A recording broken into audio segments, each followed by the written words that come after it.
So hello and welcome to this simple ink artwork for beginners tutorial.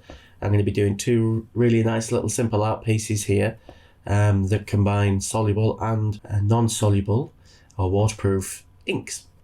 So for this one, the first thing I'm going to do is mask off this sheet of waterproof paper. As you can see, I'm just using an old art book that has a sort of glossy plastic front because it's quite easy to use the masking tape on. So the ink I'm using for this background is by a company called Octopus Inks, and they do a write and draw range. These are all waterproof, so they're really good for doing like colour bases and things like that.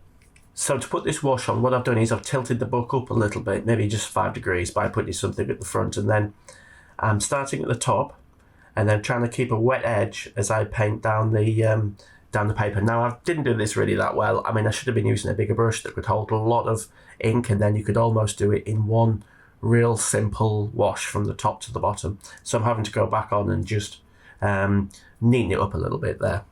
Now, removing masking tape can be a bit tricky. I find it's a great tip is to use a hairdryer to heat it up beforehand, and then it loses a bit of its stick. If you have any doubts, if you're not sure how your masking tape is going to work on your paper, do a little test piece beforehand on a tiny bit of scrap paper.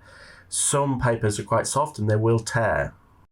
So this is a doodle that I've done in the back of a sketchbook where I was practicing my text here, and I looked at this and I thought that would be quite fun. So I'm doing a sort of simplified version of that. And now I'm a big fan of bright colours, and here we have obviously my yellow Lamy Safari pen. Now inside that is the blue turquoise. You can see where I got the inspiration for this colour palette. Now this is a Lamy ink, it's turquoise and it is very, very poppy. It's one of my favourites. So to sketch the tree, what I'm going to use here is a sort of semi-continuous line method. In other words, I'll try and keep the nib on the paper as much as I can.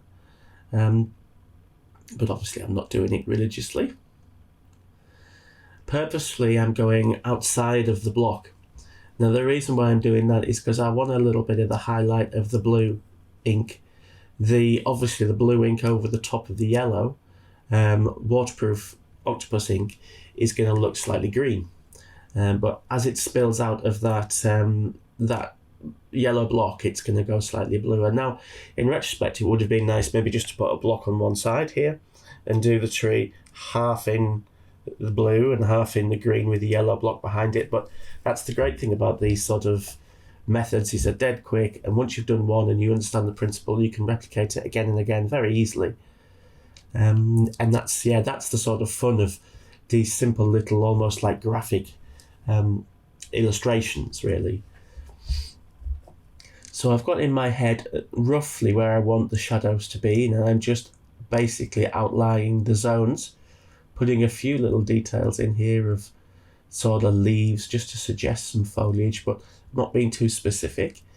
It's quite nice with these little pieces of art that you can use for cards and or just like gifts or bookmarks or anything, to not be too explicit, because actually you want the viewer to sort of do a little bit of the work in a way. So this stage, again, you don't have to do this. I mean, it's just a personal preference, but I'm actually using the qualities of that water-soluble ink. You don't have to let it dry necessarily.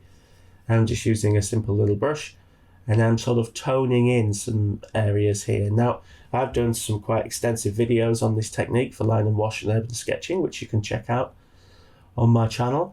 I love sketching with water-soluble ink and then going back in with the brush and painting in.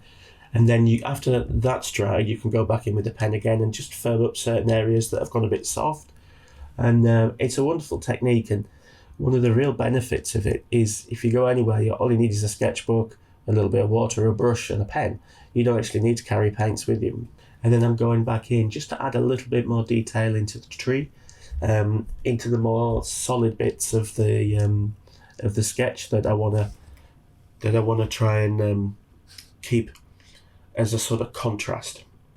Now you can see here that obviously I've drawn a tree, but you could do anything. You could put a little car, put a couple of people silhouetted walking along. You could do just some buildings, anything in that would work in sort of silhouette really, or even a dog or somebody's face. So if you exclude the hair drying time, this is probably 10 minutes work, and I think it's quite fun. It's got a lot of contrast. It sort of pops. This is the finished piece here. yeah, I really enjoyed doing this. It's also nice to do something a little bit, like I said before, a little bit different, a little bit more graphic, rather than a sort of quite a finicky little detailed piece. It's nice just to do something quite sort of gestural.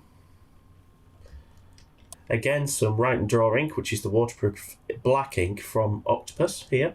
Now that's on the left hand side, you can see. I'm going to be using a homemade dip pen that I made with a beer can, and I'm also using the Earl Grey water-soluble ink from Diamine. The scene is going to be of this very famous sort of cliff in the Peak District, very close to where I live in South Yorkshire, and this is called Stanage Edge. It's quite a local landmark. So it's going to be a kind of rough silhouette almost of that. So this is super simple. All I'm doing is I'm dipping this dip pen into the waterproof ink, and then I'm going to scratch it about on the paper. This paper is quite rough. It's got quite a lot of texture to it. So as I drag it across, it's going to bounce and skip and spatter paint about. It's also going to give you some interesting textures as it goes. I think it's good at sort of suggesting stone. You get a lot of free texture for not a lot of effort, which is always quite nice with art. Now, obviously, I'm using this Cola pen. I have a video, which hopefully I'll remember to link, of how I made this pen.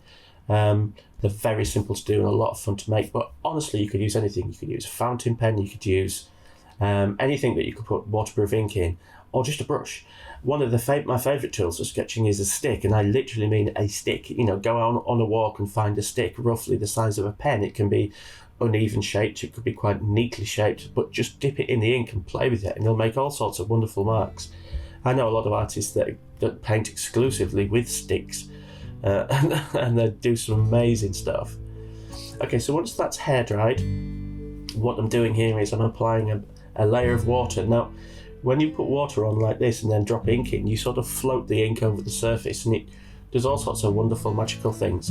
And Diamine Earl Grey ink, which is what I'm using here, is actually a chromatic ink, and what that sort of means is when you leave it in water, particularly when it's in water like this, it will, as it dries, it will separate into its various dyes, so you'll get lots of different colours. Now, that is quite magical. It's one of the things I really like about this particular ink, but lots of other inks do it as well. I find inks a lot of fun to use. I almost prefer them to watercolours in some ways, because they're just a lot simpler. You know, they are dye-based, they're pre-mixed. You can just pick them up and go with them.